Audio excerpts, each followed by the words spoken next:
சேல்ஸ்ல ஆட்களே நிக்க மாட்டாங்க, man power retain ஆக மாட்டுது, வெளியே மக்கள் போயிட்டே இருக்காங்க அப்படின்னு நிறைய நிறுவனங்கள்ல புலம்பல்களின் சத்தத்தையும் அந்த புலம்பல்களின் உச்சத்தையும் நம்ம கேட்க முடியுது.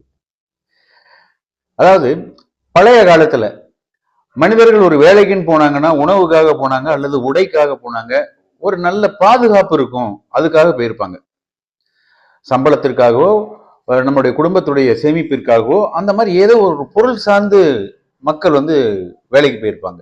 இப்ப இருக்கிற மனிதர்கள் வேலைக்கும் வர்றாங்க, சம்பாத்தியமும் வேணும், உணவும் வாங்கணும், உடையும் வாங்கணும், பாதுகாப்பும் இருக்கணும், சேவிங்ஸும் இருக்கணும், அதே நேரத்துல முக்கியமா அங்கீகாரம் இருக்கணும்.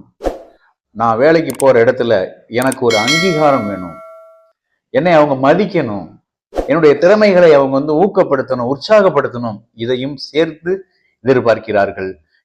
இந்த வீடியோவை பார்த்துக்கிட்டு இருக்கிற ஹெச்ஆர் டீம் மெம்பர்ஸ், உங்க டீம்ல அந்த எனர்ஜியை வழங்குகிற பழக்க வழக்கம் இருக்கிறதா? எந்த விதத்தில் வழங்கி கொண்டிருக்கிறீர்கள்? Happy sales.